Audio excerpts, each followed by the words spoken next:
Welcome to 7 news Telugu. త్వరలో విడుదలయ్యే DSC notification కూడా వర్గీకరణ ప్రతిపాదికనే జారీ అవుతుందని మంత్రి నిమ్మల రామానాయుడు తెలిపారు. కేబినెట్ భేటీలో తీసుకున్న నిర్ణయాలను నిమ్మల మీడియాకు వివరించారు. వేట నిషేధ సమయంలో మత్స్యకారులకు ఇచ్చే ఆర్థిక సాయాన్ని ఏప్రిల్ 26న జమ చేసేందుకు కేబినెట్ ఆమోదం తెలిపిందన్నారు. విశాఖలో ఐటీ దిగ్గజం టీఎస్సీకు 99 పైసలకే ఎకరా భూమి కేటాయింపుకు మంత్రివర్గం ఆమోద ముద్ర చేసిందన్నారు. మరి ఈరోజు ఆర్డినెన్స్కి కేబినెట్ ఆమోదం చెప్పడం జరిగింది. మరి 2-3 రోజుల్లోనే ఆర్డినెన్స్ రావడం, ఆర్డినెన్స్ వచ్చిన వెంటనే మళ్ళీ డిఎస్సి కూడా నోటిఫికేషన్ కూడా ఇచ్చి 45 రోజుల సమయం ఇచ్చి సాధ్యమైనంత వరకు రేపు విద్యా సంవత్సరానికి ముందే ఆ డిఎస్సి ద్వారా కూడా ఈ వర్గీకరణ ఫలాలు అందించాలనేటువంటి ఆలోచనతో కూడా ఈ ప్రభుత్వం ఉందనే విషయాన్ని కూడా ఈ సందర్భంగా తెలియజేసుకుంటూ ఉన్నాం. అదేవిధంగా ఏదైతే మరి ఎన్నికల్లో ఆ రోజు తెలుగుదేశం, జనసేన, బీజేపీ ఏదైతే ఎన్డీఏ కూటమి ఆ రోజు వేట నిషేధ సమయంలో మత్స్యకారులకి 10,000 రూపాయలు ఇచ్చేటువంటి సాయాన్ని 20,000 రూపాయలకి పెంచి ఇస్తామని ఏదైతే చెప్పడం జరిగిందో, మరి ఆ యొక్క 20,000 రూపాయలు కూడా మరి ఈ యొక్క ఏప్రిల్ నెలలోనే 26వ తేదీకి అలా ఆ రోజు మరి గౌరవ ముఖ్యమంత్రి చంద్రబాబు నాయుడు గారు కూడా ఒక మత్స్యకార గ్రామాన్ని సందర్శించి ఆ మత్స్యకార గ్రామంలోనే ఈ యొక్క 20,000 రూపాయలకు పెంచినటువంటి సాయాన్ని వేట నిషేధ కాలంలో ఎవరైతే ఉంటారో వాళ్ళకి అందించేటువంటి ప్రక్రియ కూడా ఆ 20,000 సాయం ఈ యొక్క ఏప్రిల్ 26వ తేదీన అందజేయాలనేటువంటిది కూడా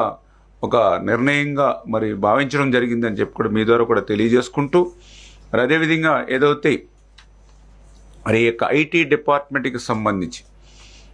ఏదైతే ఈ ఐటీ డిపార్ట్మెంట్ని స్ట్రెంగ్తన్ చేయాలి, 20 లక్షల ఉద్యోగాల కల్పన ఏదైతే మనం ఎన్నికల్లో చెప్పామో దాన్ని నెరవేర్చేటువంటి విధంగా ఐటీ డిపార్ట్మెంట్స్ని స్ట్రెంగ్తన్ చేసేటువంటి విధంగా పర్టికులర్గా ఏదైతే టీసీఎస్, ఎందుకంటే ఈవేళ ప్రపంచంలోనే ఒక అగ్రగామి సాఫ్ట్వేర్ ఏదైతే టీసీఎస్ ఏదైతే ఉందో మన రాష్ట్రంలో మరి పెద్ద ఎత్తున ఆ టీసీఎస్ విస్తరించేటువంటి విధంగా మరి వాళ్ళకు కూడా ఒక ల్యాండ్ ఏదైతే ఉందో మరి ఆ ల్యాండ్ కూడా వాళ్ళకి అంటే ఒక మెసేజ్ని పాస్ చేయాలనేటువంటి ఉద్దేశంతో అవసరమైతే మరి ఒక 99 పైసలకి మనం ఇచ్చేటువంటి విధంగా కూడా మనము ఒక నిర్ణయం తీసుకోవాలనేటువంటి విధానమే కాకుండా మిగిలినటువంటి డిపార్ట్మెంట్స్ కూడా అంటే ఏదైతే మెగా సెంటర్ కానీ డేటా సెంటర్ కానీ ఏవైతే ఉన్నాయో వాటిని కూడా రీజనబుల్గా మనము వాళ్ళకి ఈ ల్యాండ్ను కానీ అదేవిధంగా దాంతోపాటు ఇతర సౌకర్యాలన్నీ కూడా కల్పించి తద్వారా పెద్ద ఎత్తున సాఫ్ట్వేర్స్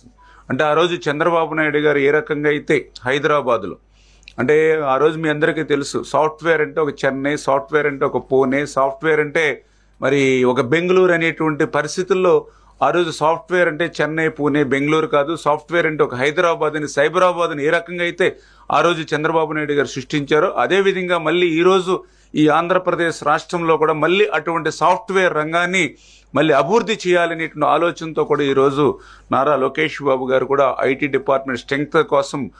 ఏదైతే ఆ TSS, mega centre, data centre ఇవన్నిటికీ కూడా అనేకమైనటువంటి ల్యాండ్ కానీ ఇతరత్ర కానీ అన్నీ కూడా మరి వితిన్ డేస్లో క్లియర్ చేసి ఆ యొక్క సంస్థలు పెద్ద ఎత్తున ఇక్కడ నెలకొల్పేటువంటి విధంగా కూడా మరి ఈవేళ మరి నిర్ణయాలు తీసుకోవడం జరిగిందనే విషయాన్ని కూడా ఈ సందర్భంగా మరి తెలియజేసుకుంటూ, అదేవిధంగా అంటే సంస్థల వారీగా ఉంది, ఒక్కొక్క సంస్థల వారీగా డీటెయిల్స్ అన్నీ కూడా మన టెక్నికల్ డిపార్ట్మెంట్ వాళ్ళు ఇస్తారు. ఏదైతే అదేవిధంగా మీ అందరికీ తెలుసు రాజధాని, అందులో కూడా ఈరోజు పర్టికులర్గా ఏదైతే ఇప్పుడు టెండర్లు పిలిచి మన వర్క్స్ ఏదైతే మొదలు పెడుతూ ఉన్నామో రాజధానిలో ఒక అసెంబ్లీ కానీ, ఒక హైకోర్టు కానీ, ఒక సెక్రటేరియట్ కానీ ఏవైతే ఉన్నాయో ఇవన్నీ కూడా అంటే ఏ సిటీలోనూ కూడా మనం చూడనటువంటి విధంగా ఆ ఇంప్రూవ్మెంట్స్ తోటి, సౌకర్యాలతోటి మనం వాటిని తీర్చిదిద్దేటువంటి విధంగా మరి అవి కూడా ఏంటంటే ఎక్కడ కూడా ఒక స్ట్రైట్ రోడ్స్ అంటే ఎక్కడైనా వంకర్లు టింకర్లు లేకుండా ఒక స్ట్రైట్ రోడ్స్ కానీ, అదేవిధంగా వాస్తు పాటించడంలో కానీ, అదేవిధంగా డ్రైన్స్, వాటరు, పవర్ లైన్స్ కూడా అన్ని అండర్ గ్రౌండ్లోనే కేబుల్స్ ద్వారా సాధ్యమైనంత వరకు కూడా తీసుకెళ్లేటువంటి విధంగా ఈ రకంగా మరి సౌకర్యాలతోటి ఏదైతే టెండర్స్ పిలిచి ఆ యొక్క పనులను కూడా మనం ప్రారంభించేటువంటి విషయంలో కూడా మరి ఈరోజు కేబినెట్ కూడా నిర్ణయం తీసుకున్నది అనే విషయాన్ని కూడా మరి మీ ద్వారా కూడా ఈ సందర్భంగా తెలియజేసుకుంటూ, మరి అదేవిధంగా ఏదైతే ఇంకా ఏదైతే ఈఎస్ఐ హాస్పిటల్స్, ఎందుకంటే వాటిని కూడా మన రాష్ట్రంలో అభివృద్ధి చేయాలి. ఆ ఈఎస్ఐ హాస్పిటల్ అనేది చాలా ముఖ్యమైన విషయంగా గుర్తించి ఈ గుంటూరులో ఈఎస్ఐ ఆసుపత్రికి కూడా భూమి ల్యాండ్ ఏదైతే ఉందో వాళ్ళకు కూడా ఫ్రీగా ఇవ్వాలని, అదేవిధంగా కుప్పం మరి నియోజకవర్గంలో కేంద్రీయ విశ్వవిద్యాలయానికి కూడా మరి అక్కడ కూడా ల్యాండ్ వాళ్ళకు కూడా ఫ్రీగా, ఎందుకంటే ఈ కేంద్ర సంస్థలన్నింటినీ కూడా మన రాష్ట్రంలో పెద్ద ఎత్తున తీసుకొచ్చేటువంటి విధానంలో, అదేవిధంగా ఏదైతే ద్వారకా తిరుమల మన ఏలూరు జిల్లా లక్ష్మీనరసింహస్వామి ఆలయానికి డెవలప్ చేసుకోవడానికి ఎండోమెంట్ డిపార్ట్మెంట్ కూడా అక్కడ ల్యాండ్ మనం ఫ్రీగా ఇవ్వాలని, ఇంకా ఏదైతే ఇండస్ట్రియల్ పార్క్ డెవలప్ చేయడానికి ఏదైతే నెల్లూరు జిల్లాలో కృష్ణపట్నం దగ్గర కానీ అటు కూడా ల్యాండ్ ఫ్రీగా ఇవ్వాలని, అదేవిధంగా గ్రే హౌండ్స్ ఏదైతే బలోపేతం చేయడానికి విజయనగరం జిల్లా కొత్త వలసలో వాళ్ళకు కూడా ల్యాండ్, అంటే ఇట్లాగా ఈ భవిష్యత్తు ప్రణాళిక ఫ్యూచర్ని దృష్టిలో పెట్టుకుని, డెవలప్మెంట్ని దృష్టిలో పెట్టుకుని, భావితరాలు భవిష్యత్ తరాల యొక్క అవసరాలని గుర్తు పెట్టుకుని మరి ఈ రకంగా ల్యాండ్స్ కూడా వాళ్ళు ఫ్రీగా ఇవ్వడం. అందులో కూడా పర్టికులర్గా ఏదైతే మనము ఈ యొక్క ఇండస్ట్రియల్స్ కానీ అదేవిధంగా ఏదైతే ఐటీలు కానీ మనం ఇచ్చేటప్పుడు మనం ఎంత ల్యాండ్ ఇస్తూ ఉన్నాం, అదేవిధంగా దానివల్ల ఎన్ని ఉద్యోగాలు కల్పన వస్తుంది, ఎంత మనకి దాని మీద పెట్టుబడులు పెడతారు, ఇవన్నీ కూడా తీసుకుని దాని ప్రకారం వాళ్ళకి ల్యాండ్ ఎలిగేషన్ ఇవ్వమని చెప్పేసి కూడా ముఖ్యమంత్రి గారు కూడా చెప్పడం జరిగిందని చెప్పేసి కూడా మరి మీ ద్వారా ఈ సందర్భంగా కూడా తెలియజేసుకుంటూ, అదేవిధంగా ఏదైతే ఈ మైన్స్కి కూడా సంబంధించి మీరు చూసారు, మనం అధికారంలోకి వచ్చిన తర్వాత విచ్చలవిడిగా ఏదైతే మైన్స్లో గత ప్రభుత్వం దోపిడీ చేసిందో ఆ రోజు కూడా వైట్ పేపరు ఆ రోజు కూడా రిలీజ్ చేశారు. ఆ రోజు ముఖ్యమంత్రి గారు కూడా 19,000 కోట్ల రూపాయలు పైబడి ఆ రోజు ఏదైతే గత వైసీపీ మరి అవినీతికి లూటికి ఏదైతే పాల్పడిందో మళ్ళీ అవన్నింటినీ కూడా ఒక్కొక్కదాన్ని సరిదిద్దుకుంటూ మరి వాటికి కూడా, ఎందుకంటే ఇప్పుడు నిర్మాణాలు కూడా రాష్ట్రంలో బాగా ఊపందుకున్నాయి. ఎక్కడ చూసినా మళ్ళీ కన్స్ట్రక్షన్ అనేది, ఎందుకంటే గత ప్రభుత్వం అంతా కూడా విధ్వంసానికి పరిపాలన జరిగితే ఈ ప్రభుత్వం అంతా కూడా కన్స్ట్రక్షన్ నిర్మాణం వైపు జరుగుతుంది. కాబట్టి దానికి అనుగుణంగా ఏదైతే గ్రానైట్ కానీ గ్రావెల్ కానీ రోడ్డు మెటీరియల్ కానీ, అంటే ఇవన్నీ కూడా గతంలో ఆక్షన్లోనే తీసుకోవాల్సి వచ్చిండేది. ఆక్షన్లు అనేటప్పటికి టైం డిలే అవుతుంది. కాబట్టి ఇన్ టైంలో మనం ఇప్పుడు ప్రతి పని కూడా ఒక షెడ్యూల్, రాజధాని అంటే ఈ షెడ్యూల్, పోలవరం అంటే ఈ షెడ్యూల్, ప్రతిదీ కూడా ఒక షెడ్యూల్ పెట్టుకుని వర్క్స్ చేస్తూ ఉన్నాం. కాబట్టి అటువంటి ఆక్షన్ ప్రాసెస్ అనేది లేట్ అవుతుందని అప్లికేషన్ రూట్ అనేది ఒక తీసుకుని అప్లికేషన్ రూట్స్ని విత్ ఇన్ డేస్లో దానికి కూడా టైం బాండ్ పెట్టుకుని ఏదైతే అప్లికేషన్ రూట్లోనే దీన్ని క్లియర్ చేయాలని, అంటే ఒక్క ఇండస్ట్రియల్ మెటీరియల్కి మాత్రమే ఏదైతే ఆక్షన్, అంటే ఇండస్ట్రియల్ మెటీరియల్ అంటే ఏదైతే సిలికా డోలమైట్ ఏవైతే ఉన్నాయో వాటి వరకు ఇండస్ట్రియల్ పర్పస్ వరకు అయితే ఆక్షన్ పర్పస్, బట్ ఇటు గవర్నమెంట్ సెక్టార్స్ కానీ ప్రైవేట్స్ కానీ ఏదైతే కన్స్ట్రక్షన్స్ ఏవైతున్నాయో వీటన్నిటి కూడా అప్లికేషన్ రూట్లోనే మనం పర్మిషన్స్ ఇచ్చి స్పీడప్ చేయాలనేటువంటి ఆలోచన. అదేవిధంగా లీజ్ కూడా ఏదైతే ఉందో గతంలో 20 years ఉంటే వాటిని కూడా 30 years వరకు చేయాలనేటువంటి ఈ రకంగా కొంత మినరల్ వీటిలో మైన్స్ డిపార్ట్మెంట్స్లో కూడా కొన్ని నిర్ణయాలు తీసుకోవడం కూడా జరిగిందని చెప్పి మీ ద్వారా కూడా తెలియజేసుకుంటూ, ఇట్లా భవిష్యత్తును దృష్టిలో పెట్టుకుని ఈరోజు క్యాబినెట్లో అనేకమైన నిర్ణయాలు తీసుకున్నామని చెప్పి మీ ద్వారా కూడా తెలియజేసుకుంటూ, మరి అందులో కూడా పర్టికులర్గా ఈవేళ క్యాబినెట్లో కూడా కొన్ని విషయాలు కూడా, అంటే రాజకీయ పరంగా కూడా కొన్ని రాష్ట్రంలో జరుగుతున్నటువంటి అంశాలను కూడా కొంత డిస్కషన్ కూడా అందులో పర్టికులర్గా ఏదైతే ఇప్పుడు ఈ రాష్ట్రంలో ఉన్నటువంటి ఏదైతే ప్రతిపక్ష అనడానికి కూడా హోదా లేదు, అటువంటి వ్యక్తి మళ్ళీ మతాల మధ్య కులాల మధ్య ప్రాంతాల మధ్య ఏదైతే చిచ్చు పెట్టాలని, అంటే గత 5 సంవత్సరాలు విధ్వంసంతో 20 సంవత్సరాలు రాష్ట్రాన్ని వెనక్కి తీసుకుపోతే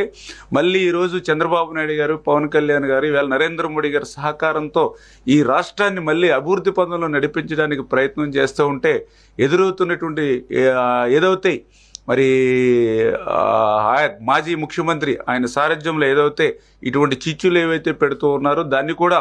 సమర్థవంతంగా ప్రజల్ని ఎడ్యుకేట్ చేయవలసిన అవసరం కూడా మన మీద ఎప్పుడు కూడా ఉంది అనే విషయాన్ని కూడా అందులో కూడా పర్టికులర్ 3 మతాలను కూడా చూస్తూ ఉన్నాం. మొన్ననే మీరు కూడా చూశారు, మీడియా కూడా మీరు కూడా చూశారు. ఏదైతే ఒక పక్కన వక్స్ బిల్లుని పేరు చెప్పి అటు ముస్లిమ్స్, ఇంకొక పక్కన గోశాల పేరు చెప్పి హిందువులు, ఇంకొక పక్కన పాస్టర్ ప్రవీణ్ చెప్పి ఎవరైతే క్రైస్తవులు, అంటే ఇట్లా మతాల మధ్య, అంటే ఒక్కొక్క వారం 10 రోజులు ఒక టీమును పెట్టి సోషల్ మీడియాని పెట్టి అట్లా ఏదైతే ఈ యొక్క రాష్ట్రంలో ఉన్నటువంటి లా అండ్ ఆర్డర్స్ కానీ ప్రజల మనోభావాలను కానీ ఏ రకంగా అయితే మరి ఆయన పక్కదోవ పట్టించాలని వాళ్ళు చేస్తూ ఉన్నారు, వీటిని కూడా ప్రజలు ఎడ్యుకేట్ చేయాలి. అంటే గతంలో ఏదో వైసీపీ మంత్రులు, వైసీపీ నాయకులు మాదిరిగా బూతులతోటో తిట్లతోటో దండకాలతోటో కాదు, మన ప్రజల్ని ఎడ్యుకేట్ చేసి ప్రజల్లో ఒక అవేర్నెస్ అనేది మనం క్రియేట్ చేయాలనేది కూడా వాస్తవంగా కూడా మేము కూడా భావించడం జరిగింది. ఎందుకంటే మీ అందరికి కూడా తెలుసు ఏదైతే వక్స్ బిల్, మరి ఆ రోజు రాజ్యసభలో వక్స్ బిల్కి అనుకూలంగా ఓటేసి బయటకు వచ్చి మళ్ళీ నేను వ్యతిరేకిస్తున్నానని చెప్పి ఇవాళ సుప్రీంకోర్టుకి, అంటే మొన్న కూడా నేను ఎవరైతే ఢిల్లీలో ఉన్న మిత్రులు కూడా చెప్తున్నారు, అసలు భారతదేశ పార్లమెంట్ చరిత్రలో ఓట్లు వేసిన తర్వాత విప్పు జారీ చేయడం అనేది మొట్టమొదటిసారిగా మొన్న వైఎస్ఆర్సీపీ పార్టీని చూసాము. ఇట్లా డబుల్ స్టాండింగ్, అంటే డబుల్ స్టాండ్ రాజకీయం అనేది మన ఆంధ్రప్రదేశ్లో తెలుసు మనకి, కానీ మొట్టమొదటిసారిగా మన వక్స్ బిల్లులో డబుల్ స్టాండ్ వైసీపీ రాజకీయం ఏంటనేది భారతదేశ ప్రజానికానికి మొత్తం తెలిసినటువంటి పరిస్థితి అని ఏదైతే ఉందో, మరి ఇటువంటి విషయాలన్నింటినీ కూడా ప్రజల దృష్టికి కూడా మనం పదే తీసుకెళ్లవలసినటువంటి అవసరం కూడా ఉంది అనే విషయాన్ని సందర్భంగా, అదేవిధంగా ఏదైతే పాస్టర్ ప్రవీణ్ మరి ఆయన ఆధారాలతో సహా మీరందరూ కూడా చూసారు, ఏదైతే టెక్నాలజీ ఆధారాలు తోటి సహా అది మరి ఆ రోజు ఏదైతే యాక్సిడెంట్లుగా జరిగినటువంటి విషయాన్ని ఏదైతే పోసగుచ్చినట్లు ఆయన బయలుదేరిన దగ్గర నుంచి ఎండ్ అయ్యేంత వరకు కూడా,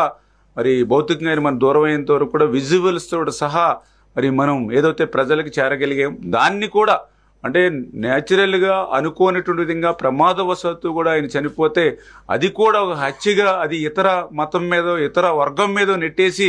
ఒక వర్గం వైషమ్యాన్ని సృష్టించి ఒక రాష్ట్రాన్ని అల్లకల్లోలం చేయాలనేటువంటి ప్రయత్నం ఏదైతే మరి జగన్మోహన్ రెడ్డి గారు వాళ్ళు ఎన్కో ఎవరైతే చేశారో మరి వాటిని కూడా మనం తిప్పికొట్టేటువంటి పరిస్థితి. కానీ అందులో పర్టికులర్గా ఇప్పుడు మళ్ళీ ఆ 2 అంశాలన్నీ మళ్ళీ ఇప్పుడు మొన్ననే ఒక 4-5 రోజుల నుంచి మళ్ళీ గోశాల అంశాన్ని తీసుకొచ్చి ఎప్పుడో పాత ఫోటోలు ఎక్కడెక్కడో జరిగిన సంఘటనల్ని మార్ఫింగ్ చేసి మరి ఏదైతే కరుణాకర్ రెడ్డి చేస్తున్నటువంటి ప్రయత్నం ఏదైతే ఉందో, ఎందుకంటే చాలా క్లియర్గా స్ట్రైట్గా ఇవాళ ప్రజలందరికీ తెలుసు, ఇవాళ తిరుపతి డిక్లరేషన్ తీసుకొని దర్శనానికి రమ్మంటే డిక్లరేషన్ తీసుకోవడానికి కూడా ఇష్టపడక తిరుపతి దర్శనానికి వెళ్ళడం మానేసిన వ్యక్తి జగన్మోహన్ రెడ్డి. మరి నిన్ననే చూసాం మన ఏదైతే ఉప ముఖ్యమంత్రి మరి పవన్ కళ్యాణ్ గారి సతీమణి డిక్లరేషన్ మీద సంతకం పెట్టి ఆవిడ ఏదైతే ఆలయానికి వెళ్ళినటువంటి పరిస్థితి, తలనీలాలు కూడా నిన్న ఇచ్చినటువంటి పరిస్థితి, 17 లక్షల రూపాయలు ఏదైతే అన్న దానానికి విరాళంగా ఇచ్చినటువంటి పరిస్థితి. అంటే ఎంత డిఫరెన్స్ ఉందో చూడండి ఒకరికి. ఇప్పుడు అంటే డిక్లరేషన్ ఇవ్వమని అడిగితే అసలు తిరుపతి వెళ్ళడానికి మానేసినటువంటి వ్యక్తి నువ్వు అసలు తిరుపతి గురించి ఆ టీటీడీ గురించి మాట్లాడేటువంటి తర్వాత ఈ వైసీపీ కానీ జగన్మోహన్ రెడ్డి కానీ ఎక్కడ ఉన్నటువంటి పరిస్థితి? ఎప్పుడైనా మీరు ఏదైతే ఆ పట్టు వస్త్రాలు సమర్పించడానికి ఎప్పుడైనా సతీ సమేతంగా, హిందూ సాంప్రదాయం అది సతీ సమేతంగా వెళ్ళడం అనేది ఎప్పుడైనా పాటించారా మీరు? అటువంటి వాళ్ళు మీరు టీటీడీ గురించి మాట్లాడడం, అటువంటి వాళ్ళు తిరుపతి గురించి మాట్లాడడం, అటువంటి వారు హిందువుల గురించి మాట్లాడడం. మీ కరుణాకర్ రెడ్డి మాట్లాడుతూ ఉంటాడు. ఎవరు ఈ కరుణాకర్ రెడ్డి? పూర్తిగా నాస్తికుడు, దేవుడిని నమ్మను అన్నటువంటి వ్యక్తి కరుణాకర్ రెడ్డి. ఆయన చరిత్ర ఎవరికి తెలియదు. మరి ఆయన మ్యారేజ్, వాళ్ళ పిల్లల మ్యారేజ్ ఏ సాంప్రదాయం ప్రకారం చేశాడు? మీరందరూ సోషల్ మీడియాలో అన్నీ చూశారు, మీరు అన్ని క్రిస్టియన్ మ్యారేజ్లో చేసిన వ్యక్తులు. మరి నిన్న కూడా ఈవో ఎవరైతే టీటీడీ ఈవో నిన్న చాలా క్లియర్గా ప్రెస్ పెట్టి ఫొటోస్ ఆధారాలతో సహా చూపించారు. 5 సంవత్సరాల వైసీపీ పాలనలో ఏ రకంగా గోశాలలో మరి ఆ రోజు ఆ గోమాతలు చనిపోవడం కానీ, సరిగ్గా ఆ గోమాతలకు వేసేటువంటి పశు దానాన్ని కూడా గత వైసీపీ నాయకులు ప్రభుత్వాలు ఏ రకంగా దోపిడీ చేశారో ఆ రోజు చూసినటువంటి పరిస్థితి. మరి అటువంటి వ్యక్తులు కూడా ఈరోజు మరి ఇటువంటి తిరుపతి గురించి, పవిత్రమైనటువంటి టీటీడీ గురించి మాట్లాడడం అనంటే ఇది కేవలం మతాల మధ్య, కులాల మధ్య, ప్రాంతాల మధ్య ఈ రకంగా రాజేసేటువంటి కార్యక్రమం ఏదైతే వైసీపీ చేస్తూ ఉందో,